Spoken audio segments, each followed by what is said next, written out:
From Indie Light. Tepuk tangan dong sekali lagi Bapak Ibu. Iya, luar biasa. Kali ini kita bakal ngobrol sama Ko Yopi nih, ngobrol santai ya Ko ya, sekaligus juga pemaparan materi tentang lighting to enhance architecture design. Oke deh, kalau gitu Ko langsung boleh kita bawakan materinya pada hari ini kepada Ko Yopi. Saya persilahkan. Halo Bapak Ibu sekalian, perkenalkan saya Yopi Gunadi dari Indie Light Pak. Kita lighting konsultan. Jadi perusahaan kita ini basicnya sebenarnya lighting konsultan Pak, untuk penataan cahaya lighting di arsitektural ya. Jadi kita berdiri itu tahun 2013 ya kan. Itu pertama founder kami namanya Pak Niki.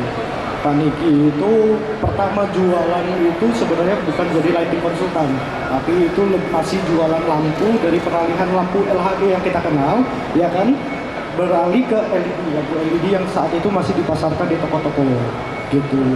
Nah, lampu LED ini dulu waktu pertama kali muncul itu sebenarnya cahayanya masih sangat jelek Kak, gitu, masih sangat jelek dan sangat masih silau ya kalau kita lihat ya, dibandingkan lampu LHD. Cuma lampu LED ini masih mempunyai keunggulan, itu lebih hemat sebenarnya Pak. Karena kenapa? Lampu LED ini memiliki ampere yang lebih kecil dibandingkan lampu LHE. Iya. Jadi untuk power faktornya atau yang kita kenal sebagai KOSPI ya, untuk lampu LED itu lebih tinggi dibandingkan lampu LHE. Gitu. Kalau lampu LED itu mempunyai power faktor 0,9, sedangkan LHE itu mempunyai power faktor 0,5 gitu. Jadi makanya kenapa dengan ampere yang lebih kecil lampu LED ini bisa menghasilkan sinar yang lebih terang gitu. Nah, di zaman itu Pak Niki ini berjualan toko ke toko ya kan, hanya mengandalkan presentasi hanya lampu LED itu hemat. Tapi karena lampu LED ini pertama kali dikenalkan ya kan, harganya masih sangat mahal kan. Jadi kita memiliki kendala ya kan, menjual ke toko itu sangat susah gitu. Nah, dari situ kita beralih ya kan untuk memperkenalkan langsung direct ke customer gitu. Jadi kita jualan itu langsung toko ke toko, ke bangunan, ke rumah. Cuma mengandali bahwa ini lampu LED ini terang nih gitu kan. Dengan watt segini lebih hemat dibandingkan lampu LHE gitu kan. Nah, sampai satu titik banyak customer kita bilang nih, kenapa lampu LED kalau kalian jual cuma sekedar hemat ya kan, itu nggak menjadi solusi. Hemat bukan pilihan kita, tapi gimana coba kamu terapin LED ini ke dalam pencahayaan di arsitektural supaya kelihatan lebih bagus gitu. Dari situlah Pak Niki belajar ya kan, mendalami soal LED ya kan, untuk lampu seperti apa, pencahayaan seperti apa, desain itu seperti apa. Beliau juga sampai bolak-balik ke China sampai saat ini kan, dia belajar juga. Jadi setelah itu kita selama mendalami, nah makanya inilah kita fokuskan kepada konsultan lighting sebenarnya gitu. Jadi saya ini bergabung di perusahaan ini sebenarnya dari 2019 ya, 2019, dan saya baru dipercaya Pak Niki jadi lighting konsultan itu 2022 gitu. Sebenarnya saya masih junior lighting. Iya, kita junior lighting konsultan sih sebenarnya gitu Pak. Oke, selanjutnya ini materi tentang Indie Light ini ya. Ini tuh tentang apa lagi nih Ko? Dera ngelihat di sini ada gambar-gambar yang berbeda dengan warna yang berbeda ya. Gambarnya sama, tapi warnanya berbeda. Ini maksudnya gimana nih Ko? Nah, dalam menentukan untuk lampu bagus atau tidak bagus itu dilihat dari indeksnya. Sebenarnya cahaya di dunia itu kan ada dua, cahaya natural sama cahaya buatan. Nah, lampu ini kan cahaya buatan. Cahaya natural itu seperti apa? Cahaya matahari. Jadi cahaya matahari itu adalah cahaya yang paling bagus gitu Pak. Cahaya paling bagus, dan cahaya buatan ini semakin lama kita mengikuti supaya mengikuti cahaya natural. Jadi indeksnya itu ada, namanya CRA Pak, Color Rendering Index. Jadi lampu bagus nggak bagus itu dilihat dari CRA-nya gitu. Dan sedangkan CRA untuk matahari itu 99 tingkatnya gitu. Kalau yang Bapak tahu, kemungkinan CRA 80 ini biasanya lampu-lampu yang masih dijual di toko ini Pak. Karena mungkin harganya lebih terjangkau ya, dibandingkan 90 agak sudah lebih mahal gitu.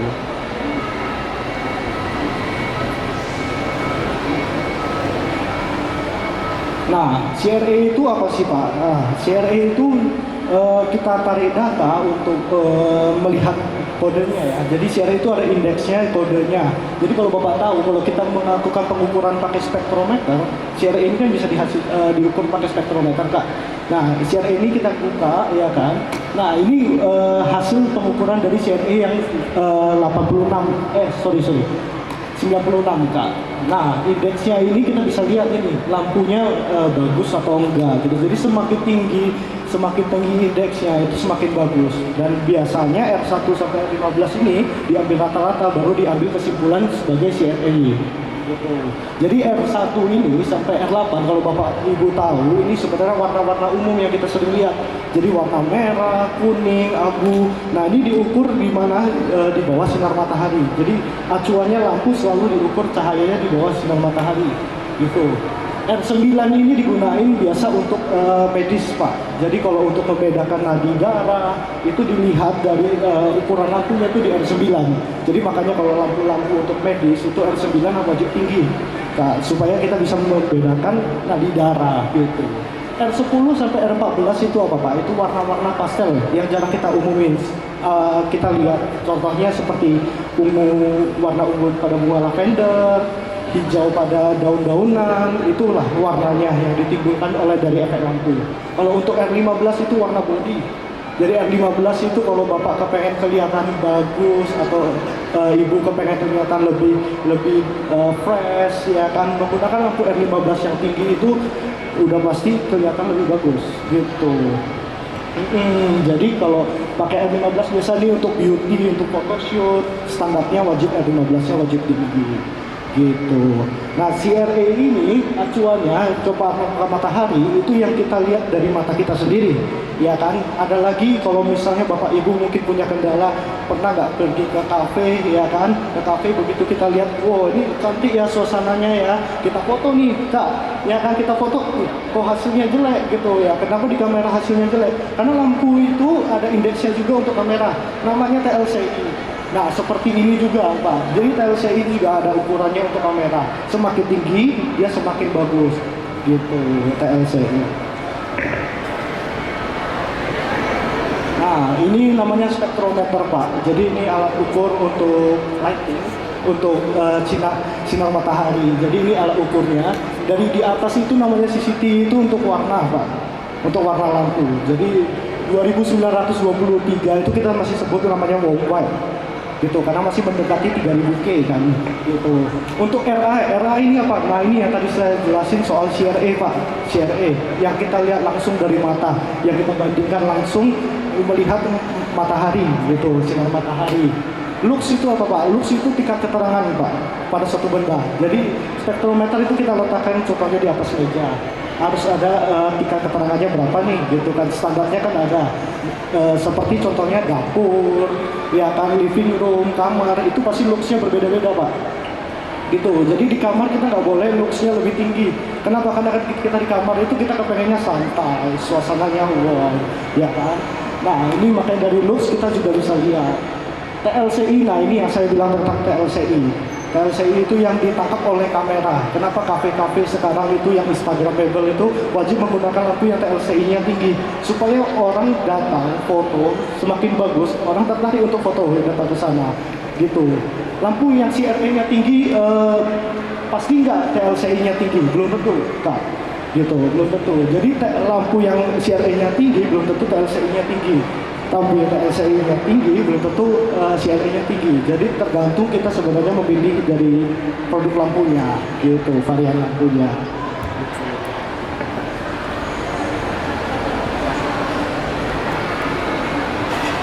Nah, ini contoh-contoh sampel warna sebenarnya Pak. Contoh-contoh sampel warna ini ada di kantor kita Pak, di Jalan Veteran Helvetia. Kalau Bapak mau datang, Bapak Ibu mau datang, boleh nanti main-main ke kantor Pak. Toko kita ada untuk showroom untuk ngetes lampu sebenarnya Pak. Nah, kalau kita lihat di sini sebenarnya dia agak muram ya. Ini ada contoh-contoh warna Pak. Contohnya seperti ini Pak. Warna 9000 K, mungkin jalan ya, kita lihat ya 9000 K. Ini 9000 K khusus Pak untuk diamond. Jadi untuk spektrum warna kita tentuin untuk diamond itu supaya nampak blingnya itu lebih menonjol itu bagaimana gitu. Jadi 9000K ini emang warna untuk diamond. Ya kan, lalu lanjut lagi ini contohnya 7000 untuk seafood. Seafood itu supaya nampak fresh gimana di bawah sinar matahari. Nah, kita menggunakan lampu seperti ini. Kalau Bapak contohnya bisa lihat, ini sebenarnya ada 4000 yang untuk di residensial sama 4000 untuk sayur. Itu berbeda Pak spektrum warnanya. Jadi kalau kita ukur di alat spektrometer yang pada kita balik ke sini Pak. Jadi kita balik ke sini, itu spektrum untuk yang lampu sayur dia hijaunya lebih tinggi Pak. Makanya kenapa sayurnya di bawah sinar cahaya LED yang khusus untuk sayur dia lebih bagus, lebih fresh gitu. Jadi kita tonjolin, kita cek dari sini. Nah, ini ada lalu ada warna 3500, 3000. Nah, ini mungkin Bapak nggak pernah lihat juga, ini buah yang warnanya 3100 tapi cahayanya warna merah.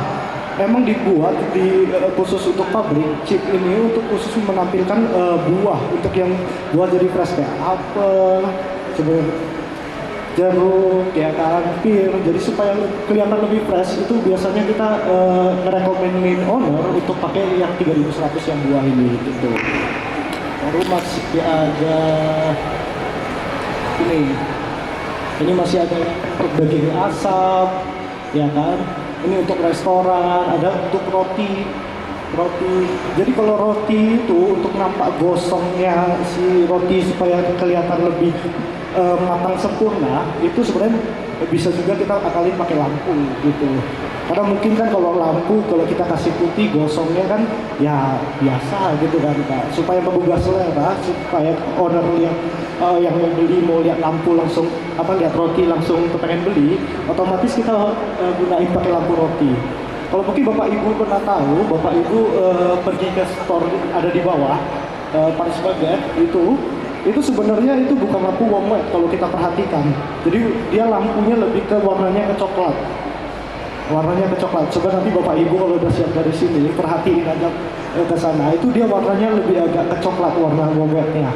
Gitu. Jadi emang dia menggunakan lampu khusus untuk roti gitu supaya dia tampilan rotinya lebih fresh gitu.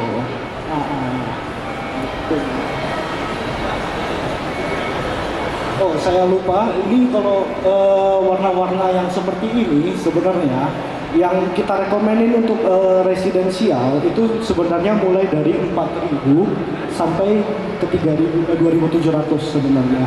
Kenapa? Kita nggak rekomenin lampu untuk residensial yang di atas 4.000K. Karena di atas 4.000K itu udah ada tingkat radian blue-nya Pak.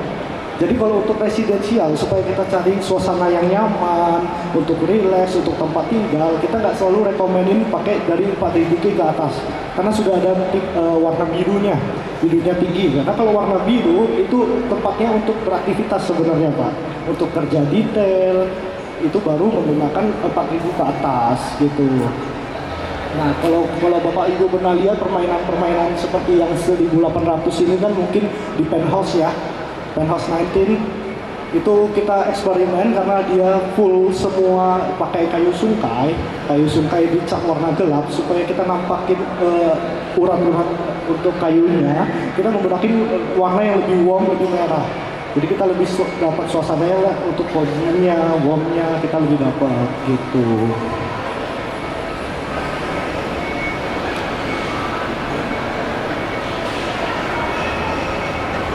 Nah, ini contoh-contoh warna lampu ya Pak, ya tetap sama. Jadi semakin kecil K-nya itu semakin mengarahnya ke merah sebenarnya Bapak Ibu. Jadi kalau kita melihat makin tinggi seperti 10.000 itu mengarahnya sebenarnya lebih ke biru Pak untuk warna lampu. Karena warna lampu ini warna dasarnya cuma 3 Pak, red, green, blue, merah, biru, sama hijau, cuma itu aja warna dasarnya. Jadi dicampur menghasilkanlah warna-warna yang tadi itu Pak sebenarnya.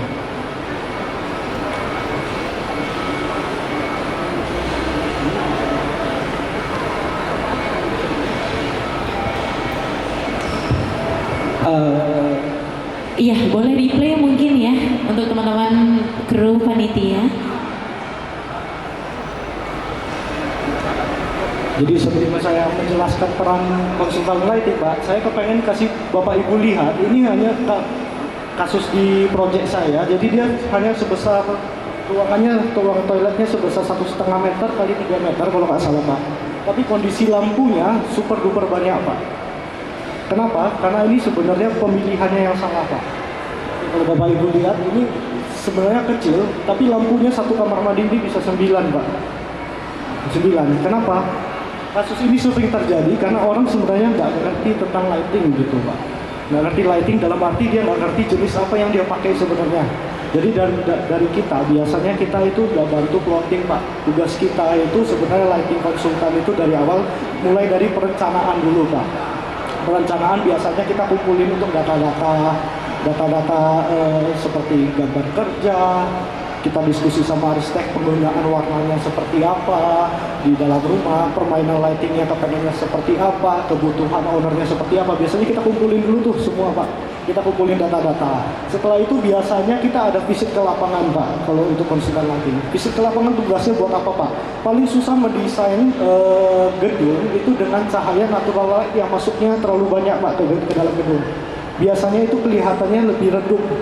Karena kalau di siang hari, ya kan, begitu masuk cahaya natural, lightnya terlalu banyak, ya kan, pada malam hari bakalan kalau kita gas terlalu terang, itu akan terlalu overbright kalau kita bilang. Jadi standar-standar yang seperti CCTV apa segala macam di malam itu nggak enak suasananya, terlalu silam. Nah, biasanya kita cek dulu supaya kita tahu nih tingginya dari lantai ke plafon itu berapa. Untuk penggunaannya nantinya bakalan seperti apa. Biasanya setelah itu kita baru pemilihan ke jenis lampu gitu. Biasanya kita visit dulu sih gitu, supaya kejadian-kejadian seperti ini yang kita lihat ini supaya terjadi. Karena ini sebenarnya kejadian seperti ini ya, Pak. Ini kejadiannya salahnya dari pemilihan tipe lampu. Tipe lampunya ini menggunakan beam sebenarnya 15 derajat aja, Pak. Jadi owner ini di sini sebenarnya kepengennya mintanya terang, tapi karena mungkin keterbatasan produk hanya memiliki 15 derajat aja, jadi kurang terang ya tambah lampu, kurang terang ya tambah lampu. Padahal sebenarnya lampunya jadi nggak terang di sini. Hanya lokal area aja di samping dinding aja sebenarnya, gitu.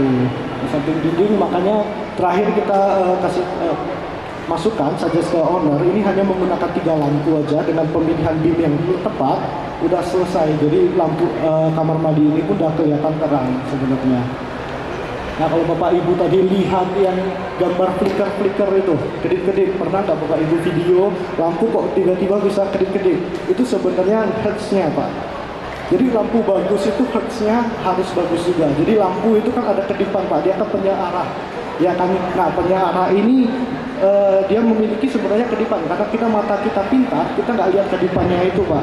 Cuma kalau hertz yang rendah seperti ini, yang flicker ini, kalau kita lihat langsung kan nggak kedip, Pak. Tapi kalau dia kamera dan kedip. Nah, Bapak Ibu mungkin di bawah lampu seperti ini 5 menit aja kerasanya kepalanya aduh kok pusing sekali gitu kan. Nah, kenapa ya? Karena lampunya sebenarnya kedip. Cuma mata kita aja yang nggak bisa bedain kedipannya itu. Nah, biasa kita hindari pemakaian produk seperti ini, kita tetap edukasi ke owner, kasih dan supaya yang kejadian seperti ini nggak terulang gitu, karena ini sangat buruk untuk di lighting gitu. Iya. Iya, luar biasa ya Bapak Ibu, berikan tepuk tangan yang luar biasa dulu dong untuk Koyo Pilih. Nah, ini kok tadi kan kita udah ngobrol-ngobrol tentang Indie Light ya. Dira ini pengen tahu juga sebenarnya kok Indie Light ini tuh apa, terus juga Koko di dalam Indie Light ini tugasnya sebagai apa, Koko? Saya tugasnya di dalam Indie Light sebenarnya ya menjadi lighting konsultan ya, Kak ya. Menjadi lighting konsultan, jadi kita selalu kedepankan kerjasama sebenarnya ke arsitek-arsitek, ya kan, ke klien, sesuai, maksudnya kita memenuhi kriteria sesuai fungsinya lah, fungsi dan kebutuhan si klien gitu. Karena masing-masing klien, masing-masing arsitek itu memiliki tipe terang yang berbeda-beda, ambience yang berbeda-beda yang ingin diciptain kan. Jadi ke depan kita selalu mengutamakan kerjasama sih sebenarnya, kerjasama dalam bidang lighting. Jadi dari penempatannya, jadi kita tuh di light sampai ke manajemen elektrikalnya kita handle gitu. Jadi kita ada tim supervisi ke lapangan untuk pastikan mengecek manajemen elektrikalnya apakah benar atau tidak nih, gitu kan. Kita bantu cek juga, kita ada tim supervisi ke lapangan. Kenapa? Karena kalau lighting yang salah posisi ya bakalan sebenarnya itu. Yang kayak tadi tuh ya, jadinya over banget produknya, padahal terangnya Betul. juga enggak gitu ya gue ya. Betul. Oke, nah tapi Dera udah tahu nih bahwasannya Indilight ini adalah perusahaan tentang konsultan lighting ya kan Ko. Tapi sebenarnya apa sih Ko yang melatar belakangi berdirinya Indilight? Terus juga visi utama dari Indilight ini tuh apa Ko sebenarnya? Visi utama kita sebenarnya kita menciptakan cahaya yang sebenarnya. Makanya kita selalu mengedukasi seperti arsitek, klien-klien kita juga menggunakan lampu yang dengan cahaya yang rednya bagus ya, dalam standar-standar yang seperti CRE-nya bagus. Kenapa? Kalau CRE-nya jelek itu juga akan mempengaruhi kesehatan mata kita sebenarnya. Kalau Bapak Ibu sadarin, sebenarnya kalau CRE 80 itu kalau satu ruangan dibanding dengan yang 90 itu bakalan sebenarnya kelihatannya seperti ada kabut-kabut putih. Dia Iya, benar, dia benar. langsung masuk ke dalam. Makanya tadi yang digambar tadi saya tunjukin ini sebenarnya masih keras. Jadi ini sebenarnya kalau Bapak Ibu mau lihat itu sebenarnya ada kayak kabut-kabut putih. Cuma biasanya kalau kita udah menggunakan CRE 80 satu rumah, kita nggak bakal bisa membedain. Karena CRE ini biasanya lebih ke feel, ya kita bisa merasakan langsung gitu. Oke. Tapi kok, nah Indilight ini kan adalah perusahaan konsultan tentang lighting ya Ko ya. Tapi Dera pengen tahu juga nih, project apa aja nih yang biasanya dihandle sama Indilight? Kalau project-project kita yang kita handle itu contohnya seperti residensial, kita juga ada di residensial, cafe, restoran, lalu supermarket, hotel, gedung-gedung sampai rumah sakit pun ada kita handle juga. Oke. Berarti banyak banget ya sebenarnya cakupan untuk Indilight ini dalam dunia arsitektur ya. Oke. Tapi kok dalam ini pengalaman Koko nih ya, kapan sih kok project itu tuh bener-bener banget butuh yang namanya konsultan lighting? Karena kan biasanya bapak-bapak arsitek ini juga punya tim ya, yang sesama arsitek juga. Nah, kapan nih kok sebenarnya tim arsitek, bapak-bapak ibu-ibu arsitek ini membutuhkan konsultan lighting? Sebenarnya kalau membutuhkan konsultan lighting lebih enak itu dari awal pengerjaan pendesain ya. Jadi kita juga bantu untuk memplottingkan lampu itu pada fungsinya, pada penempatannya. Mungkin kita juga bisa kasih suggest, Ci atau Bu atau Bapak ya kan menggunakan lampu ya seperti ini aja Pak. Ya kan untuk permainannya kita bisa atur moodnya mungkin general lightingnya dari hidden atau kita balikkan dengan spotlight. Biasanya kita kasih suggest dari awal. Gitu. Mungkin nanti Bapak Ibu juga bisa diskusi, Pak, kalau contohnya saya pakai warna di perabot ini agak gelap. Saya takut ruangan saya itu nggak bakalan kelihatan terang. Sedangkan saya kepengennya perabotnya warna gelap tapi ruangannya kelihatan terang. Mungkin nanti kita bisa suggest dari segi lampunya gitu, dari pemilihannya dari awal. Terus juga kita nanti bakalan bantu dari manajemen elektrikalnya. Jadi mati hidupnya si lampu ini kita bantu supaya lampu kondisi mati. Misalnya nih contohnya kepengen owner ada standby lampu untuk malam, di mana highlight yang paling bagus. Biasa kita ikutin bantu. Atau mungkin projectnya kepengen lebih advance ya kan menggunakan kayak smart system ya kan. Kita juga bisa bantu. Jadi permainan smart system itu kan banyak Kak. Biasanya kita kasih suggest kayak saya baru siap project di Jakarta itu saya menggunakan full dimming dengan sensor cahaya. Jadi si restoran yang di Jakarta ini cahayanya nggak bakal keterangan atau keredupan karena saya menggunakan sensor cahaya gitu.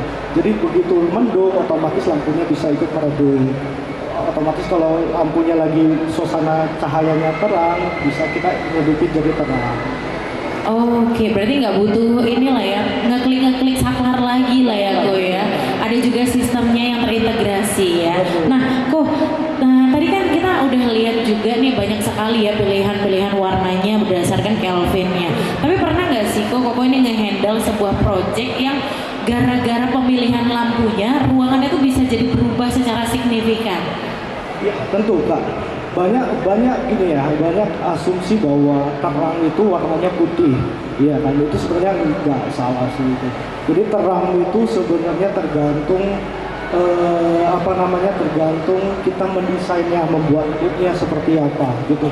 Kalau pemilihan lampu, orang awam kan pasti tahunya cuma lampu ya kita sekedar pasang ya terang ya udah, itu hanya lighting. Tapi bukan sampai situ aja lighting. Lighting itu sebenarnya bisa kita mainin di mood ya kan. Kalau kita taruh misalnya contohnya nih, lagi trennya kan sekarang kita main lampu clean.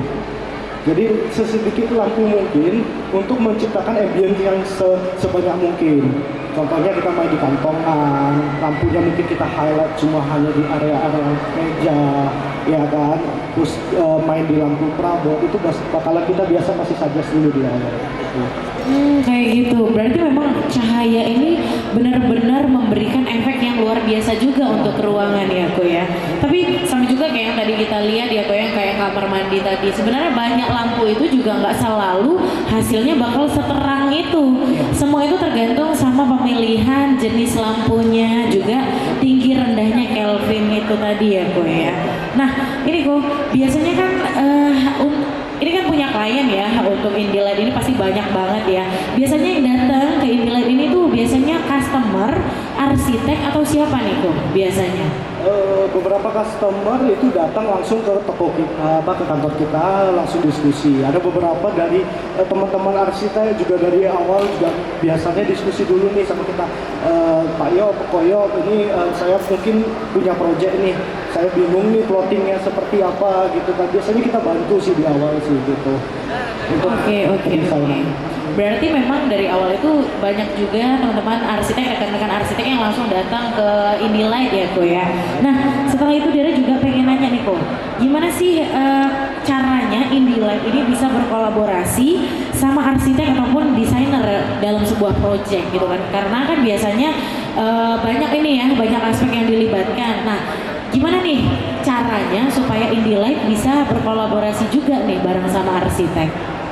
Biasanya kita berkolaborasi sama arsitek itu dari misalnya contohnya klien datang ke saya, mungkin arsitek tadinya nggak ketemu saya nih, nggak pernah kenal sama saya, cuma customer mungkin udah kasih penyampaian saya mau lightingnya begini.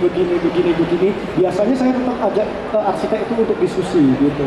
Karena bagaimanapun juga arsitek sudah gambar, sudah mendesain, itu yang sudah disetujui oleh owner. Sebenarnya kerjaan kita itu hanya memperkuat dari segi lighting kan. Nah kita juga biasanya menempatkan lampu itu pada fungsinya. Contohnya nih ownernya suka lampunya yang tipe-tipe remang gitu kan. Biasanya kita ajak juga arsitek-arsitek untuk diskusi gimana supaya tetap dapat suasananya remang, ya tapi estetikanya juga tidak berubah gitu. Biasanya kita dari estetika, dari segi warna kita juga bantu diskusi sama arsitek, biasanya seperti itu. Oke, luar biasa. Tapi tuh itu tadi kan tentang Indilight lah ya kan Ko. Tapi Koko pernah gak sih dapetin challenge terbesar dalam sebuah proyek? Kalau misal pernah dapat challenge yang gede gitu kan Ko, boleh dong Ko diceritain sedikit sama kita di sini, karena pengen tahu juga nih pengalaman pribadinya Koko di dalam membuat suatu ruangan bisa berubah 180 derajat. Boleh mungkin dibagikan ceritanya di sini Ko? Challenge terbesar mungkin setiap project sih pasti punya challenge-nya masing-masing ya. Dia punya karakternya sendiri dari segi desain. Cuma challenge terbesar biasanya dari pemilihan warna-warna yang nggak umum biasa kan.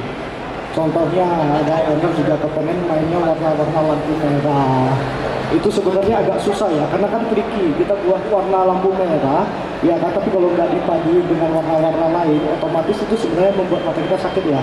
Agak pegel nengoknya merah semua kan Ko. Biasanya kita bantu kita plottingin. Biasa saya diskusi sih sama arsitek, mungkin kita aksen merahnya kita mainin di dinding, tapi untuk general lighting mungkin kita fokusin menggunakan move light contohnya. Biasa itu kita kolaborasi sama arsitek, kita nggak mungkin bisa tentuin sendiri Kak gitu. Oke, berarti semuanya tuh berdasarkan kolaborasi juga ya antara Koko sebagai konsultan lighting itu dengan teman-teman rekan-rekan arsitek. Nah, tapi kan Ko itu tadi kita ngebahas tentang challenge-nya. Tapi pernah nggak sih Ko nge-handle mungkin klien lah ya, let's say klien yang kayak pertamanya tuh kayak ngerasa alah ngapain sih ini heboh-heboh pakai konsultan lighting, cukup pakai lampu aja terang nih ini ruangan. Pernah nggak sih kok ngedapetin klien yang kayak ngeremehin nih pekerjaan kerjaannya Koko, tapi setelah selesai malah dapat kayak, oh ternyata kayak gini. Pernah nggak sih Ko itu kayak gitu? Banyak sih. Jadi banyak customer yang masih belum tahu ya pentingnya konsultan lighting ya. Mereka selalu ya tahu cuma warna lampu dipasang terang. Warna yang paling enak warna putih. Lampu LED itu panas. Banyak kan masukan dari klien-klien kan seperti itu kan. Benar. Saya nggak suka warna warm white karena warna warm white kayaknya panas kan. Bikin gerah gitu. Padahal sebenarnya lampu LED itu nggak panas sama sekali kan. Lampu LED itu nggak panas sekali, cahayanya nggak panas. Jadi panasnya cuma hanya di heatsink lampu. Oh, Di atas saja. Tapi untuk cahayanya sebenarnya enggak. Kenapa kita selalu bilang warna warm white itu panas? Mungkin karena kita selalu bandingin sama matahari. Gitu. Sedangkan putih kan ya dari dulu orang tahunya lampu sebenarnya kan waktu penjajahan Belanda lampu yang pertama kali ditemukan sebenarnya warnanya putih. Kalau lampu yang warna warm white dulu kita selalu lihatnya itu seperti lampu yang pakai masih api itu loh, lampu pijar. Nah lampu pijar emang itu panas. Tapi kalau untuk lampu LED karena warnanya juga bisa udah mengikuti lampu pijar itu sebenarnya nggak panas, teknologinya udah berbeda. Iya, karena beda teknologi juga ya. Ko yang ini pakai listrik, yang itu pakai api. Sistem pembakaran sebenarnya. Iya. Nah, tapi yang Ko, ini kan tadi kita udah ngebahas banyak banget nih ya kan tentang latar belakangnya si Indylight, terus juga challenge-nya Koko dan semuanya. Tapi kalau misalnya bicara tentang arsitektur, bicara tentang lighting, pasti nggak jauh-jauh tentang tren ya kan. Nah, untuk lighting sendiri nih Ko, itu tuh ada trennya sendiri nggak sih Ko? Kayak misalnya kayak tahun 2025, oke let's say 2024 ya, karena 2025 masih 2 bulan ya, masih baru netes ya kan. Nah kalau misalnya di tahun 2024 kemarin itu tuh ada trennya sendiri nggak Ko? Oke, jadi kalau untuk tren ini, untuk tren lampu ini sebenarnya kalau 2025 ini mengarahnya ke lampu trimless sebenarnya Bapak Ibu saya. Jadi lampu itu yang kita kenal biasanya udah masih ada bibir lampunya.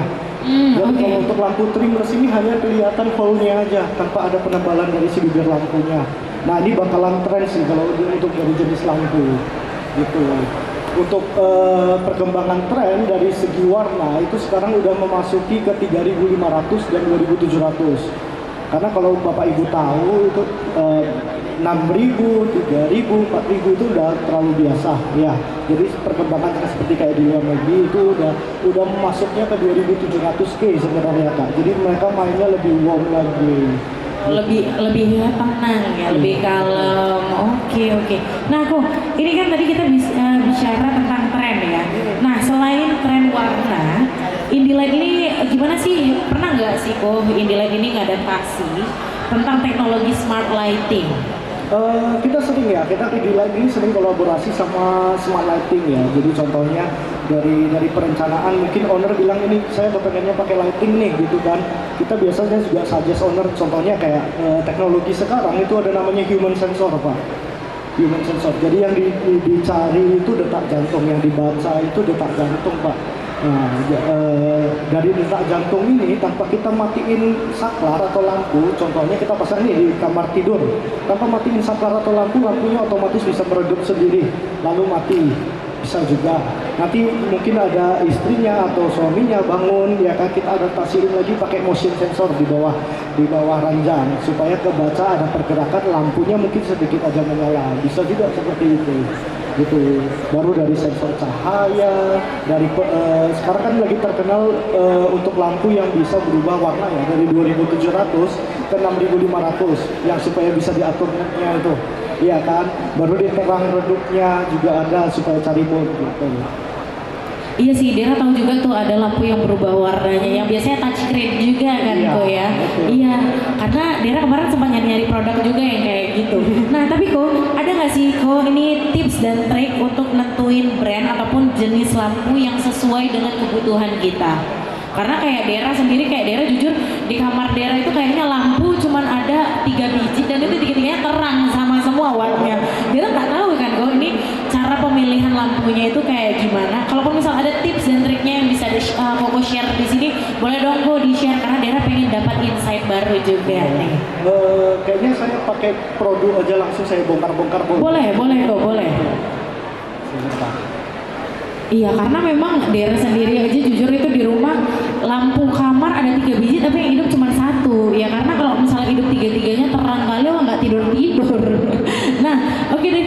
pengen lihat juga nih tips dan trik dalam memilih lampu ya. Nah, ini saya kebetulan bawa lampu. Oke. Sebentar ya Kak, ya, saya bongkar dulu. Iya, nggak apa-apa kok. Dira kalau nengok yang bongkar-bongkar kayak gini jadi teringat lagu kan.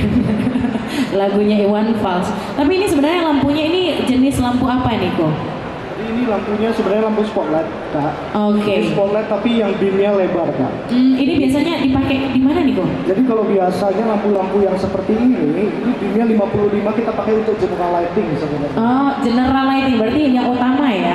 Jadi kalau general lighting kan kalau kita tahu kan lampu yang dipakai pasti untuk penerangan utama. Iya, benar. Yang dulu mungkin orang tahunya pakainya downlight. Downlight itu kan nggak punya degree, nggak punya spot. Jadi untuk dari segi estetikanya pun agak kurang. Dia hanya terang merata kalau downlight. Iya, iya kan? benar. Nah, lampu itu sebenarnya cuma terbagi 4 komponen. 4 komponen. Apa aja tuh kok? Satu bodi lampu, ya kan, kedua chip, ketiga trafo, ya kan, keempat baru ada sekarang namanya tes lensa. Lensa. Oh, Ya. oke. Jadi untuk menentukan lampu bagus atau nggak bagus ya Pak ya. Jadi mulai Bapak lihat dari bodinya biasanya. Ini kalau Bapak lihat ada sirip-sirip ini sebenarnya ada kegunaannya Pak. Kegunaannya ini untuk heatsink, pembuang panas. Kalau Bapak tahu lampu-lampu yang di toko yang dijual ya kayak downlight yang model PVC, kenapa ini lampu kok sering setahun 2 tahun pasti meredup atau mati? Karena mereka chip ini kan yang penyarah lampu ini yang untuk menghasilkan cahaya ini kan sangat panas Pak. Ini butuh pembuang panas sebenarnya. Tapi karena kalau yang dari model yang PVC itu nggak ada pembuang panasnya sebenarnya Pak. Dia cuma satu lempengan. Kalau Bapak buka itu satu lempengan aja Pak. Jadi chip sama trafo satu di dalam. Nah itu panas sehingga membakar dia punya lapisan dari si chipnya. Gitu. Makanya lampunya kenapa bisa berubah warna kalau Bapak tahu kan, jadi agak hijau biasanya kan, atau lampunya meredup ya karena sebenarnya lampunya bunuh diri Pak. Standar lampu yang bagus sebenarnya dia harus ada heatsink pertama kali. Nah, chip ini juga pemilihannya harus tepat. Chip itu yang menghasilkan namanya CRE yang tadi saya ceritain Pak. CRE, TLCI, untuk warna ini penghasilannya semua dari chip. Jadi Bapak harus tahu juga chip yang bagus itu seperti apa gitu. Harus yang contohnya CRE-nya di atas 90, itu baru kita kategorikan bagus. Kedua yang sering jadi masalah Pak, ini trafo. Katanya lampu LED nggak tahan karena trafonya cepat mati. Iya, trafo ini kita harus pakai yang standarnya emang tinggi Pak. Banyak sekarang produk-produk lampu itu hanya mengejar sebenarnya ke harga Kak. Jadi yang kalau di toko itu yang udah kejar-kejaran harga itu sebenarnya trafonya kecil, bodinya aja yang besar. Makanya kenapa lampu LED cepat mati ya, karena sebenarnya dia pakaikan spek nggak sesuai dengan chipnya, gitu. Jadi kalau kayak seperti contoh lampu ini Pak, saya mau naikin jadi ini kan 15 watt ini Pak, 15 watt. Saya naikin ke 25 watt bisa nggak? Bisa Pak. Tapi kalau saya pasang di bodi ini, lampu ini bakalan dari chip yang bagus akan segera cepat meredup Pak. Karena dia satuan bodi ini ada ukurannya Pak untuk pendinginnya. Maksimal wattnya berapa? Maksimal wattnya. Jadi kalau kita mau pasang 25 watt bisa. Tapi kita ganti dengan bodi yang lebih besar. Ya kan? Mungkin kalau 5 watt kita pakai ke bodi sini ya kan terlalu besar. Kita cari bodi yang lebih kecil biasanya. Karena dulu ini lampu ini saya tahu ini lebih pipih Pak. Lebih pipih, lebih besar tapi. Lebih pipih, lebih besar. Cuma karena saya lihat dia mengecilkan dari diameter lampunya, makanya lampunya sekarang makin lebih tinggi. Karena ukurannya untuk pendinginnya ini yang saya bilang untuk heatsink pembuang panasnya itu nggak bisa ditolerir supaya lampunya bisa tahan, gitu. Kedua, ini namanya lensa Pak. Lensa ini yang membuat degree Pak, yang menyebarkan cahaya. Jadi kalau biasanya Bapak lihat lampu-lampu yang nggak pakai lensa, yang langsung chip yang model COB, yang pakai reflektor itu pasti jauh lebih silau Pak, gitu. Sedangkan lensa sendiri ini dia udah generasi ketiga ini Pak. Sekarang generasi keempat itu lampu udah makin kecil bodinya Pak, makin kecil tapi teknologi lensanya yang update. Jadi lensanya itu namanya sistemnya X-beam. X-beam ada. Dia sistemnya lensanya X-beam. Jadi lampu cahayanya dipusatkan kepada satu titik lalu disebarkan. Jadi lampunya bisa jadi kecil, cuma diameter 3 atau 4 cm, tapi sinarnya bisa membuat sinar seperti downlight. Gitu untuk ininya. Luar biasa. Oke, itu tadi ada 4 ya, Ko ya. Boleh diulangi kok apa aja tadi, Ko? Dari body, Body, dari chip, driver, driver atau trafo itu ya tadi, Ko? atau dengan lensa. Dengan lensa. Itu dia tips untuk memilih lampu ya, Bapak Ibu sekalian. Nah, Ko, dia pengen ngobrol lagi nih, Ko, sama Koko tentang pengalaman sih ini. Nah, Koko pernah nggak sih dapetin cerita nih kayaknya kayak ini, kayak kesalahan paling umum yang sering terjadi dalam dunia pencahayaan? Mungkin sebelum Koko datang ke rumahnya nih, mungkin kayak, aduh ini salah nih. Tapi ternyata Koko ngasih insight, mereka langsung terima gitu. Pernah nggak sih, Ko? Ada pengalaman yang kayak gitu, kesalahan dalam pemilihan cahaya? Kesalahannya biasanya seperti ini.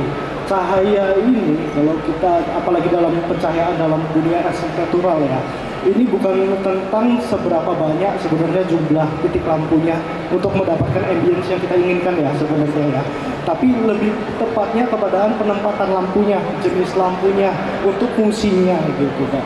Lebih ke situ. Jadi saya pernah datang ke satu proyek, ya saya begitu lihat salahnya di mana ya, karena titik lampunya terlalu banyak. Mungkin dari pendesainer awal, karena secara awam nggak ngerti lampu, owner juga nggak ngerti lampu, mereka cari aman. Cari aman biasanya gimana? Buat titik 1 meter, 1,5 meter pasti ada lampu. Contohnya. Iya benar. Karena kenapa? Mereka kepengen pakai spot tapi takut gelap biasanya. Nah biasanya mereka juga nggak tahu nih spot apa yang mereka pakai, karena spot kan macam-macam nih. Ada degree 12, 24, 36. Nah ini berbeda-beda kan. Nah kayak kasus tadi yang di toilet itu, dia menggunakan degree 15 ya, otomatis lampunya kan hanya terfokus di bawah. Nah biasanya kebanyakan salah dari pemilihan produk. Nah, jadi akibatnya titik lampunya yang jadi makin banyak, gitu. Oh, jadi kesalahannya itu sebenarnya balik lagi ya dalam pemilihan jumlahnya dan juga pemilihan bola lampunya ya. Jenis lampunya. Jenis lampunya. Oke. Nah, kok kalau misalnya kita ngobrolin tentang indie light, bicara tentang lighting, bicara tentang Koko nih. Nah, kalau ada satu hal nih yang Koko pengen ubah dalam cara industri arsitektur memandang pencahayaan itu apa nih, Kok? Yang saya pengen ubah sebenarnya lighting itu kan sebenarnya bermacam-macam, ya kan. Yang saya pengen tekanin juga ke Bapak Ibu ya kan. Lighting ini nggak selalu harus titik lampunya banyak, tapi kita menggunakan lighting sesedikit mungkin untuk menimbang estetikanya lebih dapat, cleannya lebih dapat, ya kan. Baru lebih kenal produk sih sebenarnya ya. Kalau untuk ini mungkin Bapak Ibu yang nggak tahu lighting, kepengen nih tahu tentang lampu, contoh-contoh lampunya seperti apa, boleh main-main ke kantor ya kan.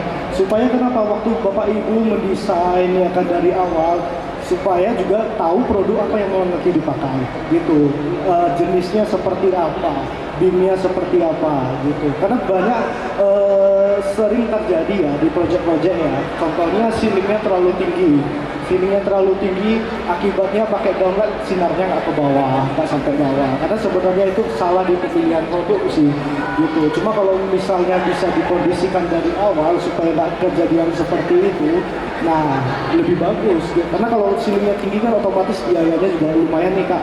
Butuh peranca, butuh orang, apalagi kalau udah 9-10 peranca kan gitu kan. Itu ada resikonya juga sih. Oke, itu dia. Jadi sebenarnya tuh harus ngobrol juga sih sebenarnya sama konsultan lighting ini ya, Ko ya.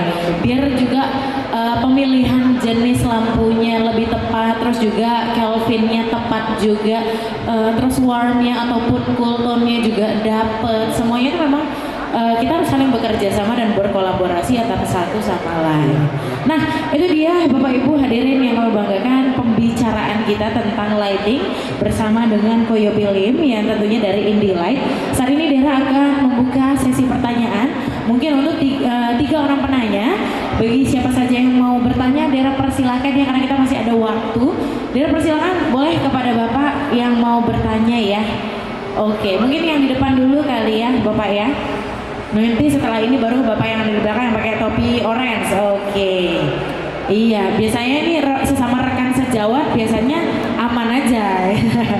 Oke, boleh Bapak sebelumnya perkenalkan diri terlebih dahulu dan langsung menyampaikan pertanyaannya. Ya, terima kasih. Perkenalkan saya Emir, arsitek juga ya.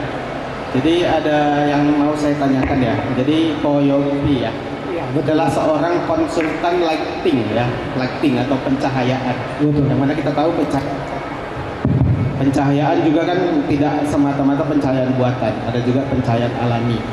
Jadi yang mau saya tanyakan, dari segi konsultan lighting ini apakah bisa juga mensuggest tentang efisiensi pencahayaan alami dalam suatu ruangan, misalnya menentukan bukaan jendela, ventilasi atau sunroof dan sebagainya, bagaimana dia ruangan itu bisa efisien pencahayaannya dengan memaksimalkan pencahayaan alami. Terima kasih. Iya, terima kasih banyak Pak Emir ya untuk pertanyaannya. Boleh Ko Yopi langsung dijawab pertanyaannya. Ya, untuk Pak Emil ya, sebenarnya kalau untuk dari segi tadi Bapak cerita untuk bukakan jendela, itu sebenarnya kita nggak terlalu concern di sana sih Pak sebenarnya. Karena itu kan mempengaruhi dari, contohnya ya, itu kan haknya arsitek sebenarnya Pak.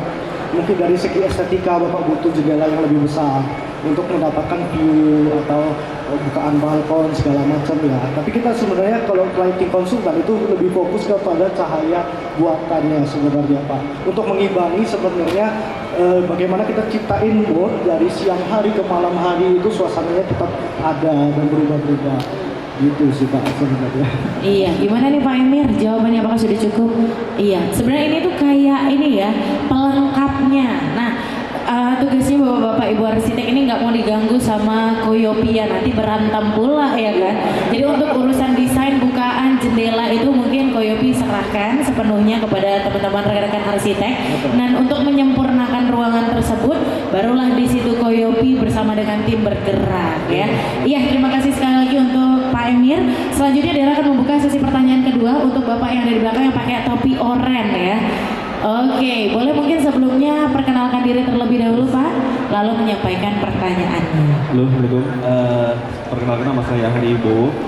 Saya dari dosen Prodi Arsitektur Universitas Negeri Medan. Saya juga arsitek profesional di sini. Yang mau saya tanyakan yang pertama adalah mengenai artificial lighting ini, kenyamanan visual ya, khususnya bagi kota Medan yang banyak bangunan heritage. Saya pernah buat tulisan itu bagaimana artificial lighting itu bisa meningkatkan kenyamanan visual khususnya pada malam hari dan meningkatkan apa ya, efek dramatis lah pada bangunan, khususnya bangunan sejarah gitu ya.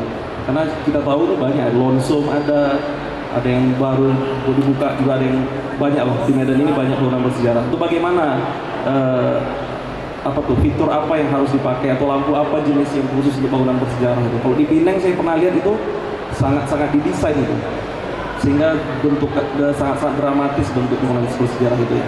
Yang kedua, saya juga pernah pakai softwarenya Dialux ya, nggak salah ya. Apakah ada software lainnya yang bisa dipelajari khusus bagi mahasiswa nanti ya? Karena ini penting juga bagi kami arsitek memahami mengenai pencahayaan buatan ini. Dan yang terakhir ketiga adalah di konsultan yang Ko Yopi ini sedang bekerja ini, apakah juga dihitung mengenai energinya, maksudnya penggunaan listriknya seperti apa sih?